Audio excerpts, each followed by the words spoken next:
इस क्वेश्चन में हमें वैल्यू पता करनी है integral of sec x divided by square root of sine of 2x plus a plus sine a where a is a constant. ठीक है, तो चाहे तो लिख लेते हैं यहाँ पर कि ए कोई भी एक कांस्टेंट है। ठीक है, तो एक काम ही करते हैं, इस इंटीग्रल को सिंप्लीफाई करने के लिए या सॉल्व करने के लिए सबसे पहले तो साइन ऑफ 2x प्लस ए इसको थोड़ा सिंप्लीफाई कर लेते हैं। तो हुआ ये कि इस इंटीग्रल की वैल्यू हो गई यहाँ से sec of x divided by square root of, तो यहाँ पर sine of a plus b की आइडेंटिटी यूज़ कर ली, तो ये हो गया sine a cos b plus cos a और साइन b। ठीक है, तो जैसे हमने sign of 2x plus a में आइडेंटिटी यूज़ की sine of a plus b की, तो रिजल्ट हमें मिला sine 2x cos a plus cos 2x sine a, फिर ये हो गया प्लस साइन a dx। तो डिनोमिनेटर के स्क्वायर रूट को थोड़ा और सिंप्लीफाई कर लेते हैं, तो ये हो गया integration of sec x divided by square root of, ये हो गया sign 2x cos a plus एक काम ये किया कि यहाँ से साइन ऑफ a कॉमन किया, तो जैसे ही साइन ऑफ a कॉमन किया ब्रैकेट में मिल गया 1 प्लस कॉस 2x, ये हो गया dx।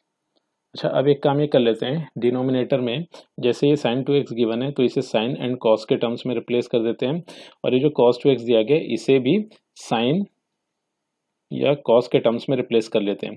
अच्छा, यहाँ पर हम कॉस 2x की वो आइडेंटिटी यूज़ कर ले जिससे 1 खत्म हो जाए, तो बहुत ऑब्वियस आंसर है कि कॉस 2x के प्लेस पे हम यूज़ कर लेंगे 2 कॉस स्क्वायर एक्स माइनस 1, तो जिससे होगा ये कि ये जो 1 है ये कैंसिल आउट हो जाएगा। तो फर्दर इसे लिखा जा सकता है integration of sec x divided by square root of, तो ये जो साइन 2x गिवन है इसको तो लिख लिया 2 sine x into cos x, और ये हो गया इंटू कॉस ए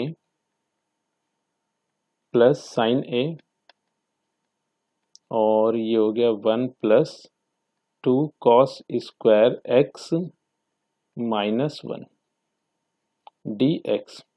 तो इस 1 से ये 1 कैंसिल हो गया। अब अगर हम देखें तो यहाँ पे हमें मिल रहा है 2 साइन ए कॉस स्क्वायर एक्स। एक काम ही करते हैं, पहले लिख लेते हैं, फिर जो भी कॉमन लेना होगा वो अकॉर्डिंगली कॉमन ले लेंगे। तो हो गया integration of sec x divided by square root of, ये मिला हमें 2 sine x into cos x into cos a plus sine a into 2 cos square x, ये हो गया dx। तो अब अगर हम देखें तो यहाँ से हमें कॉमन मिल जा रहा है, मतलब ये एक टर्म हो गया, सेकंड टर्म हमारे पास ये हो गया, दोनों तरफ से हमें 2 cos x कॉमन मिल गया, तो हो गया integration of sec x divided by square root of, तो 2 cos x ये कॉमन कर लिया, तो जैसे 2 cos x कॉमन किया तो ब्रैकेट में हमें मिल गया 2 cos x कॉमन करते ये हो गया साइन x इंटू कॉस ए, फिर प्लस यहाँ से 2 cos x कॉमन हो गया है तो यहाँ से मिला sine a into cos x, ये हो गया dx। अच्छा, अब एक काम और कर लेते हैं कि ये जो हमारे पास दिया गया bracket sine x cos a plus sine A cos x, तो इसमें से हमने एक काम ये किया कि cos x cos A common कर लेते हैं। ठीक है, तो जैसे ही इस वाले ब्रैकेट से cos x into cos a ये वाला टर्म कॉमन किया, तो देखते हैं क्या रिजल्ट मिलेगा। तो हो गया integration of sec x divided by square root of, अच्छा यहाँ से cos x and cos a common आया था, ब्रैकेट के बाहर पहले से cos x गिवन था, तो ये हो जाएगा 2 cos square x into cos a, ये हो गया ब्रैकेट के बाहर। ठीक है। अच्छा, अब यहाँ से हमने cos ए कॉमन किया था, तो उससे रिजल्ट हुआ ये कि साइन बाई कॉस। ठीक है। तो इससे रिजल्ट अब हमारे पास ये आया कि ये तो हमारे पास बन गया tan x, और ये जो cos a था ये तो कैंसिल हो गया, तो पहला टर्म मिल गया हमें tan x। फिर प्लस यहाँ से अगर हम देखें तो cos x से cos x कैंसिल हो गया, तो sin a by cos a, तो ये बन जाएगा यहाँ से tan a dx। ठीक है। तो फिर से इसको एक बार देख लेते हैं। तो हमारे पास ये इंटीग्रल गिवन था, हमने मैनिपुलेट करके यहाँ तक पहुँचे थे। इसके बाद हमने किया ये था कि ये जो ब्रैकेट गिवन था, इस ब्रैकेट से हमने cos x इंटू कॉस ए कॉमन किया था। तो जैसे ही इस ब्रैकेट से हमने cos x इंटू कॉस ए कॉमन किया था, तो ब्रैकेट के बाहर हमें मिल गया था 2 cos² x इंटू कॉस ए, और ब्रैकेट के अंदर हमें मिल गया tan x plus tan a।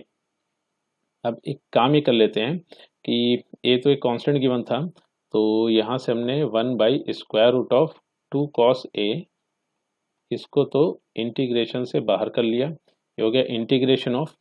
अब देखिए जो cos गिवन था ये स्क्वायर में था, मतलब ये हमारे पास cos² x गिवन है, स्क्वायर रूट के अंदर था। तो जैसे ही हम इसको स्क्वायर रूट के बाहर लाएंगे तो ये हमारे पास बन गया cos x। ठीक है। तो 1/cos x ये हो गया sec x, और एक sec x पहले से गिवन था, तो ये कलेक्टिवली बन गया sec² x। अब डिनोमिनेटर में हमें मिल रहा है square root of tan x plus tan a dx। तो अब इस इंटीग्रल को इजीली मैनिपुलेट कर लेंगे। तो ये हमारे पास हो गया 1/√2 cos a। एक काम ये कर लिया है कि ये जो इंटीग्रल था इसमें हमने tan x plus tan a इसको पुट कर दिया t², और साथ ही साथ जैसे ही हम इस इक्वेशन का ये जो tan x plus tan a equal to t² given है, इसको हम डिफ्रेंशिएट करेंगे t के रेस्पेक्ट में, तो रिजल्ट हमें मिलेगा tan x का डेरिवेटिव हो गया sec² x, और ये हो गया dx, क्योंकि tan a का derivative with respect to t ये 0 हो गया, और राइट हैंड साइड पे हमें मिला 2t dt। तो sec² dx को 2t dt से रिप्लेस कर देंगे, and tan x plus tan a को t² से रिप्लेस कर देंगे। तो अब ये जो इंटीग्रल था ये कुछ ऐसे हो जाएगा 1/√2 cos a integration of 2t dt, और डिवीजन में आ गया स्क्वायर रूट ऑफ t²। तो स्क्वायर रूट के अंदर t² था, तो जैसे सिंप्लीफाई किया तो बाहर हमें t मिल गया, इस t से t कैंसिल हो गया, 2 कांस्टेंट था तो उसको भी बाहर कर लिया, तो हो गया 2/√2 cos a integration of 1 dt।